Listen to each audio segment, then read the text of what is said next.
Hello, I'm Richard Stewart, and I'd like to welcome you to TV20's Cleveland Health, our program dedicated to discussing and educating our community about critical health topics that directly impact Cleveland neighborhoods.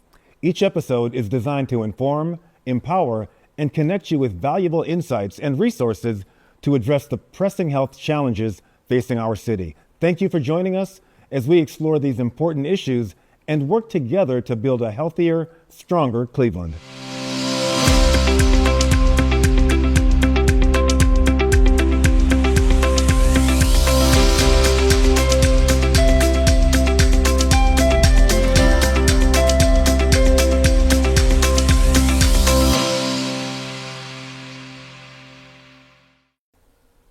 Coming up on today's episode of Cleveland Health, we'll delve into critical topics impacting our community, including an insightful interview with Neighborhood Family Practices Director of Pharmacy, exploring the effects of pharmacy closures on patient care, and highlighting the opening of a new location in the West Park neighborhood.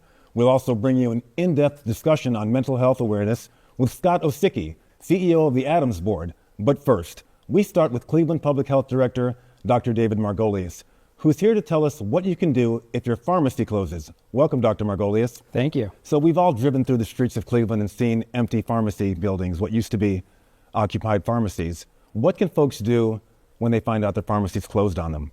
Yes, I'm sure it's really just disheartening and shocking to see that your local pharmacy has closed. And the good news is that that prescription that you might be getting there, it doesn't disappear. It will get transferred to another pharmacy, and the closing pharmacy should let you know which pharmacy. But I think even more importantly is to talk to your prescriber, talk to your regular healthcare provider to see where their preference is for you to get medications.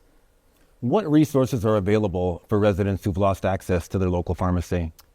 Yeah, like I said, I think it's really important to talk to your medical home, your usual healthcare provider, because it is just, as a healthcare provider, when I prescribe to a commercial pharmacy, I don't know if that medication is making it to you or not.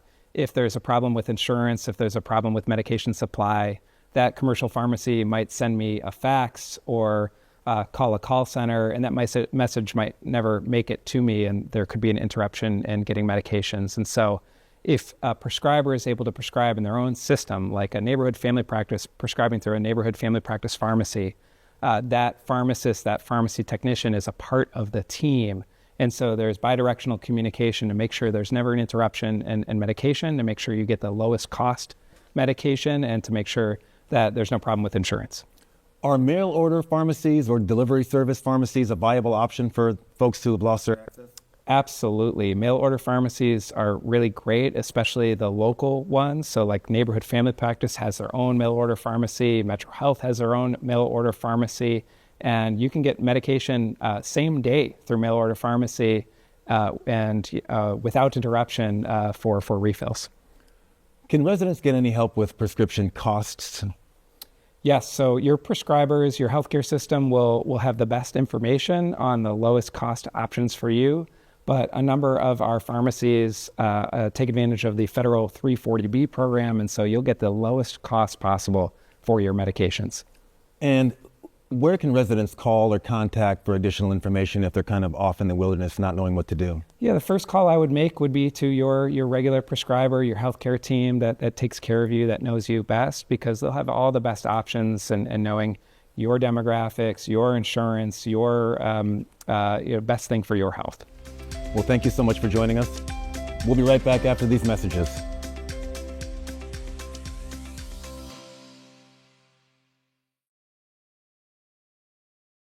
Hello, I'm Scott Osicki, Chief Executive Officer of the Alcohol, Drug Addiction, and Mental Health Services Board of Cuyahoga County.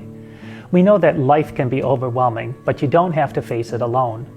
If you or someone you know is feeling anxious, depressed, in a mental health crisis, have alcohol or other drug use concerns, or just need someone to talk to, help is available. Call or text 988, the Suicide and Crisis Lifeline. It's free, confidential, and available every day 24/7. Trained and caring counselors are there to listen, support, and help you find hope no matter what you're going through. Remember, you're not alone. Call or text 988 anytime, because your mental health matters, and so do you.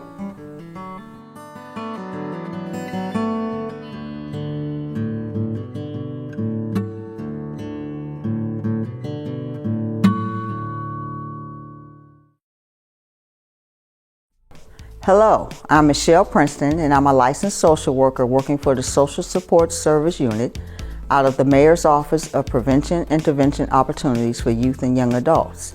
The City of Cleveland has demonstrated a long-term commitment to residents working to create safe spaces in our neighborhood resource and recreation centers where families can access free resources and support services.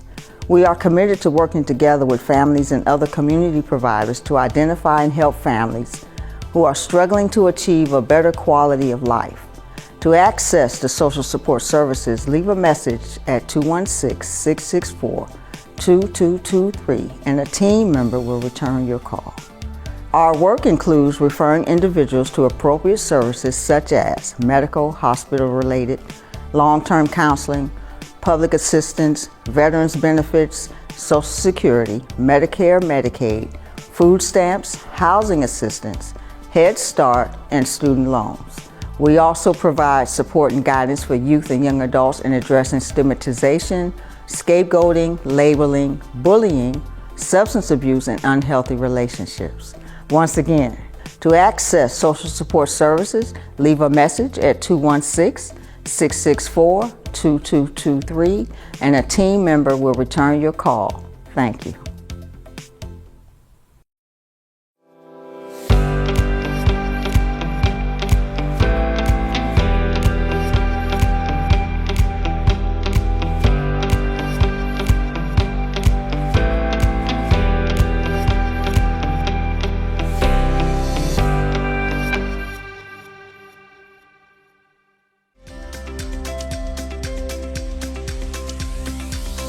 Welcome back to TV20's Cleveland Health. I'm Richard Stewart. The closure of local pharmacies isn't just an inconvenience. It's a growing concern, one that impacts access to essential medications and healthcare services. Dominic Hobson and Kate Pasendic discuss the critical role pharmacy access plays in shaping patient health outcomes. Neighborhood Family Practice is exploring strategies to maintain access to essential medications and healthcare services. Dominic Hobson, CEO, emphasizes the importance of supporting affected communities to prevent further disruptions. I think we're going to continue to see pharmacies closed across our city and our county. And we have to be creative and work across public and nonprofit and for-profit organizations to create creative solutions for that. Neighborhood Family Practice also aims to make healthcare more accessible and convenient for residents. By increasing services, the organization ensures consistent and reliable care. Our current location has been at capacity for over a decade. So we have been looking and searching for a while now to find the right opportunity for us to expand. And many of our patients walk to our existing location, so it was important for us to find something in proximity to that location so that we didn't disrupt and create a barrier for healthcare for our patients. And we believe we've been able to do that. This is a former CVS pharmacy. It's here at the corner of West 130th Street and Lorraine Avenue. It closed last year, but in March will reopen as an expanded neighborhood family practice health center, replacing one about a half mile down the road. And in about 12 months, will even offer a full-service pharmacy, replacing the one that used to be here.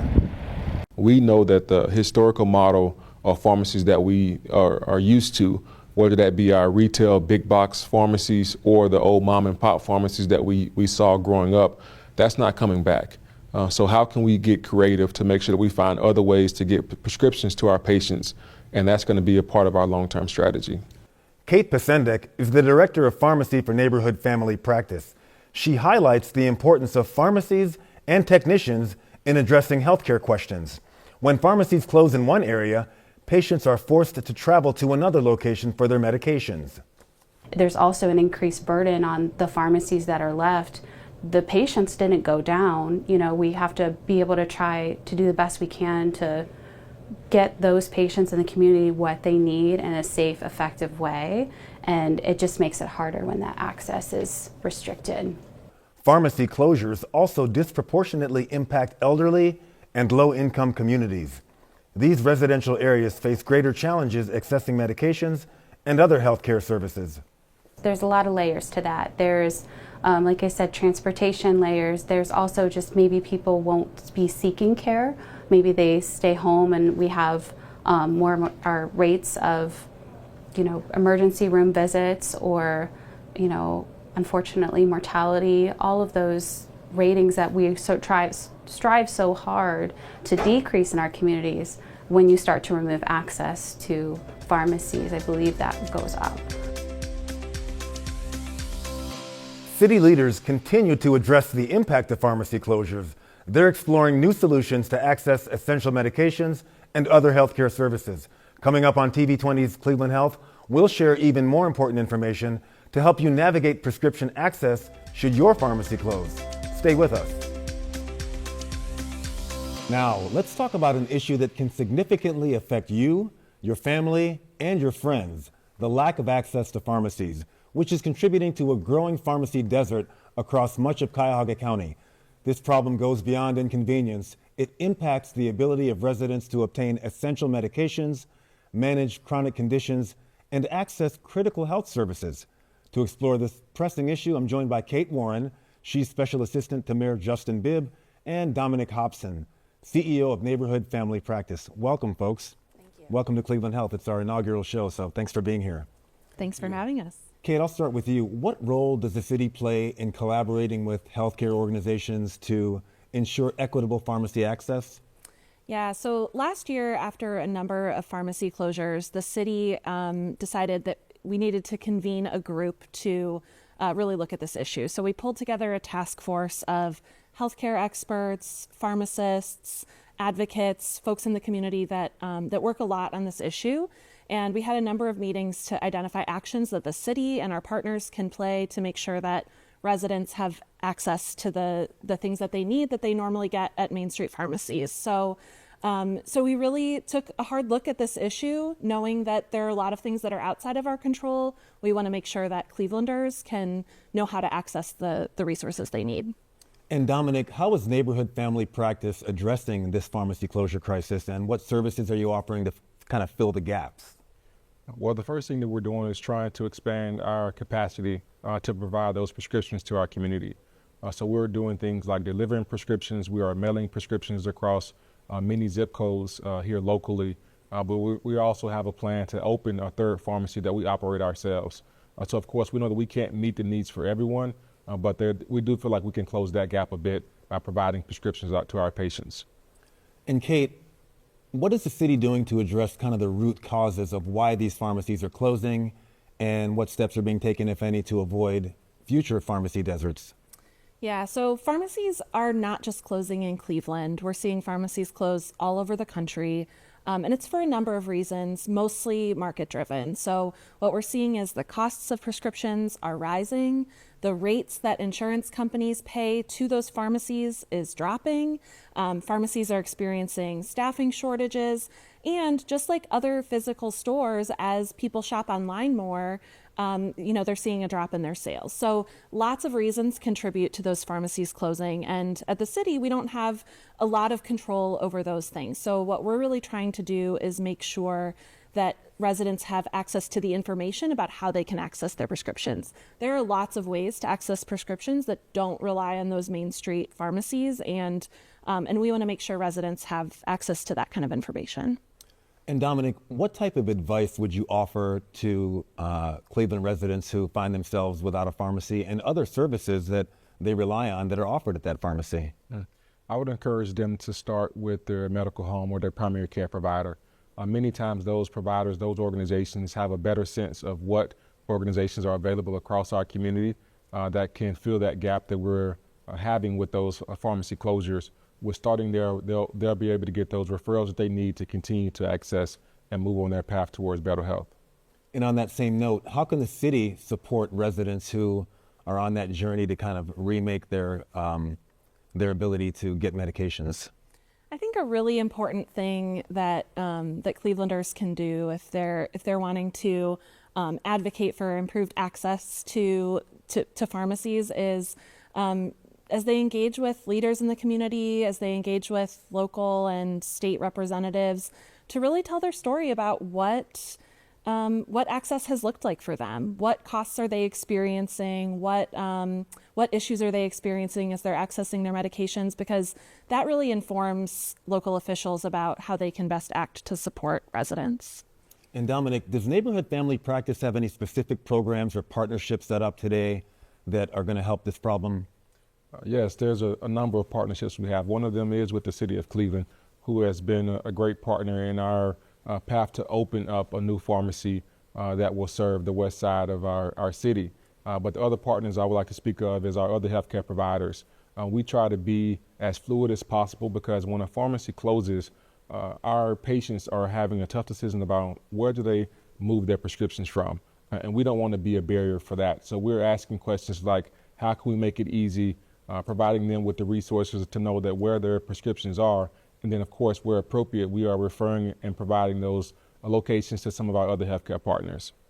And Kate, what are you telling residents who may call City Hall or end up speaking with you about how to navigate the problem? What are you saying to them? Well, one, we're working on a couple of resources that we can share with residents. So we want to have a map of the pharmacy locations that are open and really open people's eyes to the fact that it's not just your CVS and Rite Aid and Walgreens that are available to them. There are other pharmacies in communities across the city that are available to residents. And the other thing is we're putting together a frequently asked questions document that can help answer the kinds of questions that residents have. And those documents will be available through our city departments and when you see city staff out engaging in the community. And really, we just want to put that information in the hands of residents in ways that they can access it and use it. And Dominic, just talk for 1 second about the new pharmacy that will be opening on Cleveland's west side. Yeah, so this will be our first drive-up pharmacy. Again, we're going for convenience. We know that many people will prefer not to get out of their car, especially when we have the frigid temperatures that we've experienced over the last few weeks. But we'll also have some clinical pharmacy available there. And what our clinical pharmacist does is work and sit down with our patients to educate them about the different medicines that they're on and how they interact with each other and make sure that they have the appropriate dose. So that education is such a key piece of that interaction between a patient and their medical provider. So we want to make sure that we are wrapping around our patients to make sure that they get a true full-scale pharmacy service as opposed to just a prescription without the information around how they should be taking those medicines. And Kate, where can folks go for additional information? They can call 311 or 211 first call for help to ask for information. If they use the internet, they can Google where local pharmacies are, or they can reach out to our health department for more information. Well, thank you very much for joining us, both of you. Thank you. And we'll be right back after these messages.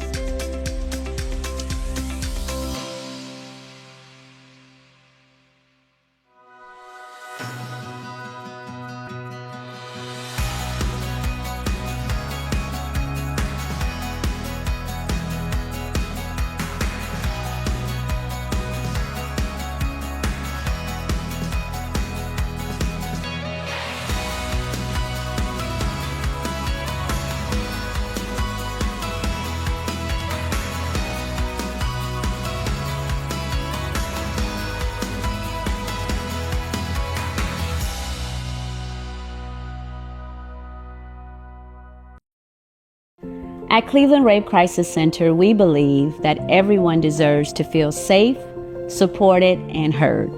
For over 50 years, we have been here to help survivors of rape, sexual abuse, and human trafficking rebuild their lives and to prevent future violence through education and advocacy. Our services are confidential and always free of charge. We provide 24/7 crisis and support hotline for immediate help, individual and group counseling to promote healing, specialized services for children and families, advocacy and legal support to navigate complex systems, prevention education to empower communities, resources and support for deaf and hard of hearing survivors through our Deaf Pathways program, and drop-in center for the on-spot assistance. No matter what you're going through, you are not alone. Call our 24/7 hotline at 216-619-6192 or text 216-619-6192 or visit clevelandrapecrisis.org. to chat with a trained professional. Help is here, and healing is possible. Together, we can make a difference.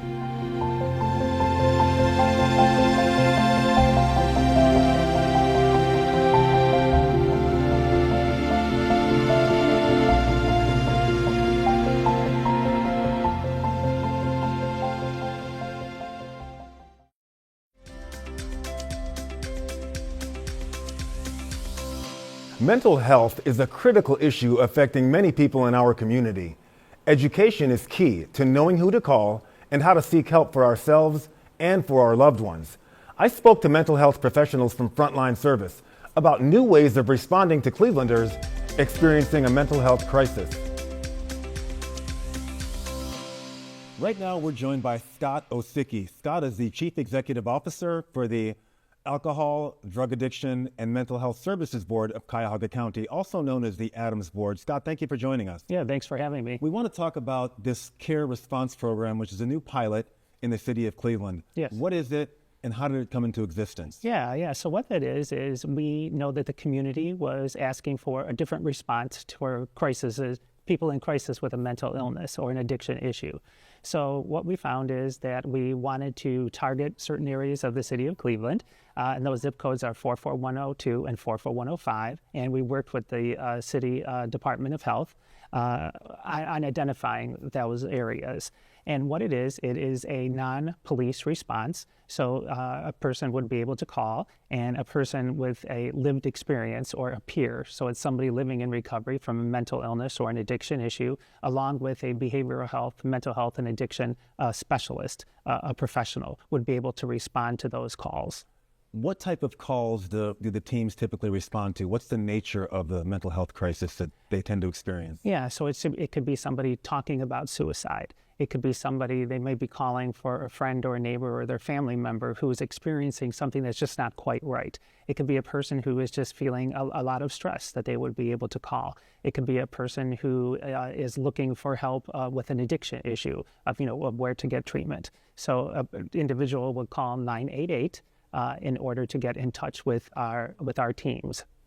So the Care Response Program has been in existence for just a few months now. How has it been received thus far in these early stages? Yeah, actually, it was we had a soft launch in September. The pilot program will be going until September of 25. So that gives us a whole year to look at the responses. The community really has taken to this already. We've had many meetings with ward clubs. We've had meetings with the community and out in the community in 44102 and 44105. And the response has been really great.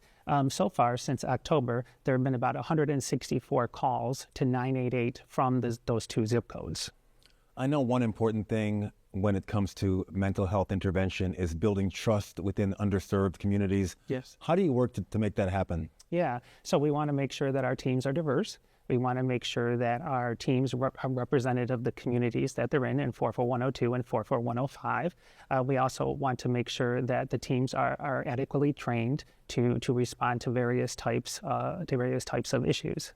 So now that there's been an intervention within the home, how do you work to connect the patients with the wraparound services, things to get them fully healthy? Right. So part of the response, well, first of all, the issue could be resolved right there and then when the crisis team would come out.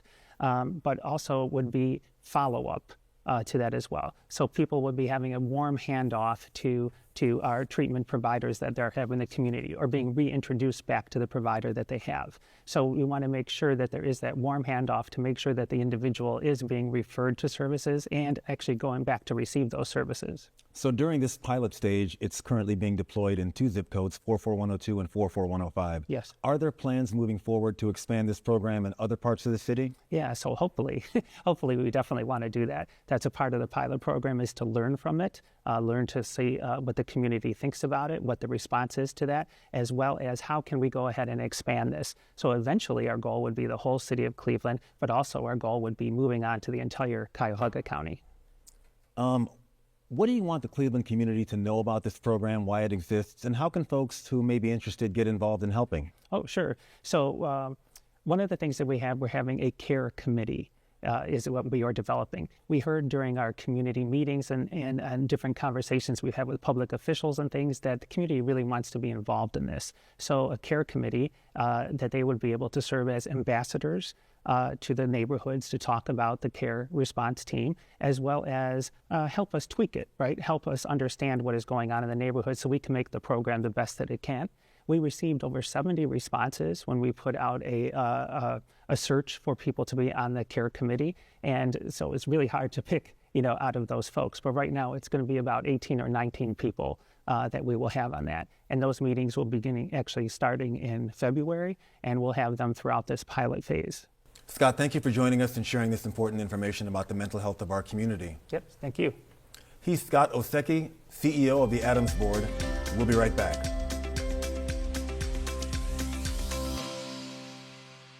The Care Response Pilot Program in Cleveland is changing the way mental health crises are handled.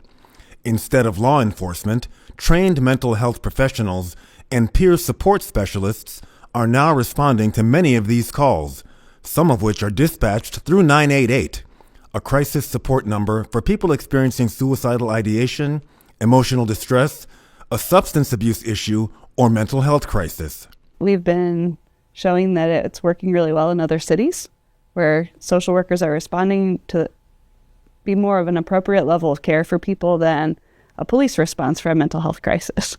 The program's goal is twofold: to provide more specialized care to those in crisis and to allow law enforcement to focus on criminal issues. We were noticing that law enforcement was responding to a lot of mental health calls, and sometimes they weren't as equipped as a mental health provider to deal with some of the issues that people were facing. Vigorous training plays a key role in the program, ensuring that responders not only effectively de-escalate situations, but learn to build trust with those in crisis. We do a lot of training on the front end to try to teach people how to use their de-escalation skills, how to talk to someone who's in crisis, and how to kind of help them to come down so that we can get their brain in a place where we can start talking about solutions. I'm that guy who can look in that person's eye and figure out what's going on. For peer support specialists like Khalid Shabir, the work is deeply personal.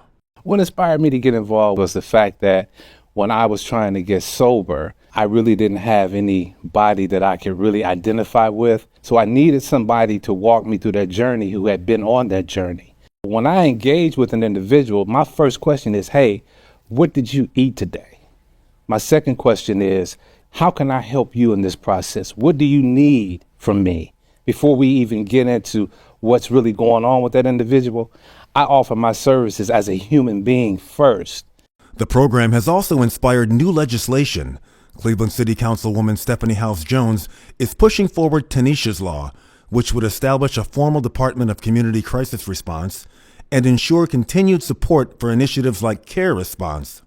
There are requirements for collecting data, creation of the Department of Community Crisis Response, and we think pulling all of those things together will really set Cleveland up to ensure that we are sending the right people at the right time based on the crisis that's at hand. For many, the program represents a lifeline and a critical shift toward care-based crisis intervention.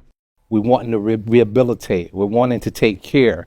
We're wanting to help you get through whatever issues you may have. With its focus on compassion, training, and lived experience, Cleveland's Care Response Program is not just filling a gap, it's creating a model for other jurisdictions to follow in the future.